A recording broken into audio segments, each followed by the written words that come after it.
Bonjour, cette semaine Canada21.tv revient sur Jérémie Demey qui fait rire le Québec, une nouvelle disposition pour attirer les francophones dans les provinces anglophones du Canada, un reportage au Salon du Livre de Montréal, la France qui veut aider le Canada dans le renouvellement de sa flotte maritime, les tendances du net et les rendez-vous à ne pas manquer si vous êtes francophone au Canada.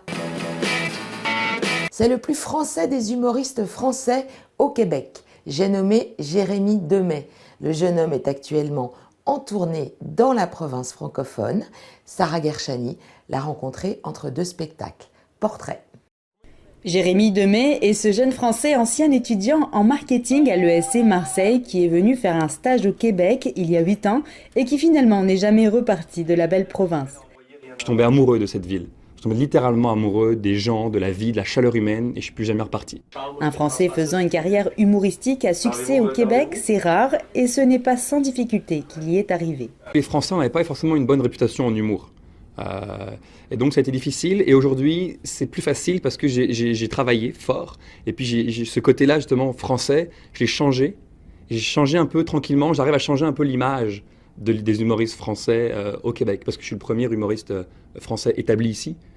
Les stand-up de Jérémie Demey pourraient être un exemple d'intégration d'un Français au Québec. Donc naturellement mes mots, mon langage change naturellement. Il n'y a personne qui vit 8 ans au Québec, qui traîne qu'avec des Québécois et qui continue à parler français tout court. Parce que quand je suis au Québec, on me dit « Ah, t'es français ». Quand je rentre en France, on me dit « Ah, t'as un petit accent québécois ». Dès que je passe la frontière, je change et je redeviens...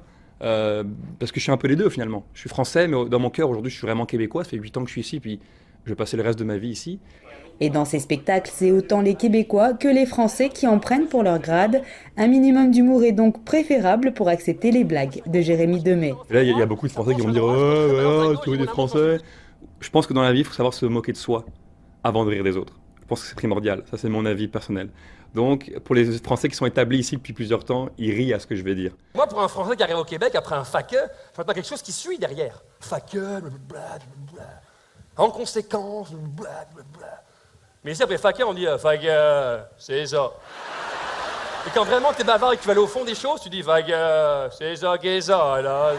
Tout a l'air d'aller plutôt bien pour Jérémie Demey. Il vous le dira aussi durant son spectacle intitulé « Ça arrête plus de bien aller », à découvrir actuellement et jusqu'en 2016 dans plusieurs villes du Québec, mais aussi en France. Ça arrête plus de bien aller. Renforcer le français en milieu minoritaire. Depuis quelques années, le gouvernement canadien encourage les travailleurs francophones étrangers à s'installer hors du Québec. Les employeurs des provinces anglophones n'ont plus à prouver qu'aucun citoyen canadien n'a pu pourvoir le poste que vient occuper le travailleur étranger francophone. S'il faut toujours détenir une offre d'emploi, cette mesure offre une plus grande flexibilité sur le marché du travail canadien pour de nombreux Français. En 2003, le gouvernement fédéral s'était donné l'objectif que 4,4% des immigrants à l'extérieur du Québec seraient francophones, 5 ans plus tard. Face à cet échec dans leurs prévisions, il a repoussé cette échéance à 2023. Depuis près de 2 ans, plus de 500 de ces permis renouvelables ont été délivrés. Une passerelle entre les cultures, c'est le thème que s'était donné le 36e Salon du Livre de Montréal du 20 au 25 novembre dernier. Durant les 6 jours, de nombreux auteurs français étaient présents tels que Jean-Christophe Ruffin ou encore Marc Lévy. Un reportage de notre correspondante sur place, Sarah Gershani. Le plus grand rendez-vous entre écrivains et lecteurs a attiré pas moins de 120 000 visiteurs cette année. Cette 36e édition placée sous le thème « Le livre, une passerelle entre les cultures » avait pour objectif de créer des ponts entre les multiples continents littéraires. Haïti était d'ailleurs à l'honneur avec des auteurs et professionnels du livre ayant fait spécialement le voyage pour l'occasion. On retrouvait également quelques auteurs français tels que Marc Lévy, Marie Darrieussecq ou encore Jean-Christophe Ruffin, ce dernier invité d'honneur de ce rendez-vous incontournable pour les passionnés de lecture. Plusieurs conférences et ateliers ainsi que des séances de dédicaces ont été données durant l'événement. Malgré la crise qui touche les librairies au Québec, ce salon a prouvé une fois de plus que le livre avait encore sa place dans la province. Porté par le récent accord de libre-échange entre l'Union européenne et le Canada et un accord de coopération de défense entre Ottawa et Paris, la France veut faire partie du programme de construction navale du gouvernement Harper. Après le passage de la frégate multimission Aquitaine en avril dernier à Halifax, Patrick Boissier, le président du groupe public de construction navale militaire DCNS, est venu la semaine dernière dans la capitale de la Nouvelle-Écosse. Objectif : promouvoir le savoir-faire français.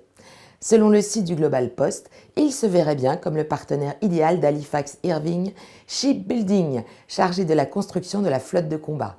Évalué à 33 milliards de dollars, le programme de stratégie nationale d'approvisionnement en matière de construction navale est le plus important investissement jamais entrepris dans le secteur de la marine du Canada.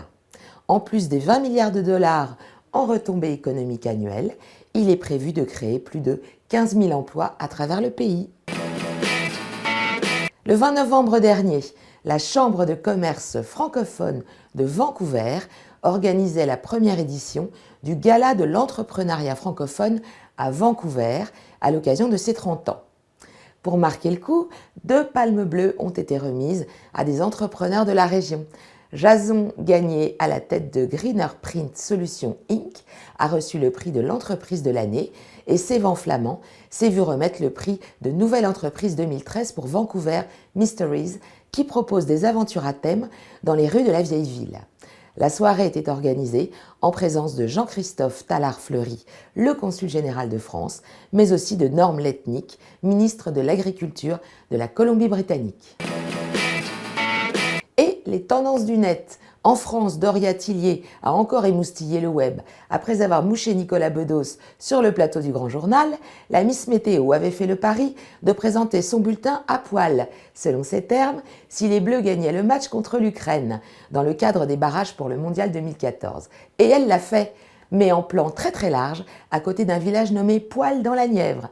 Pleine de ressources, la Miss Météo de Canal.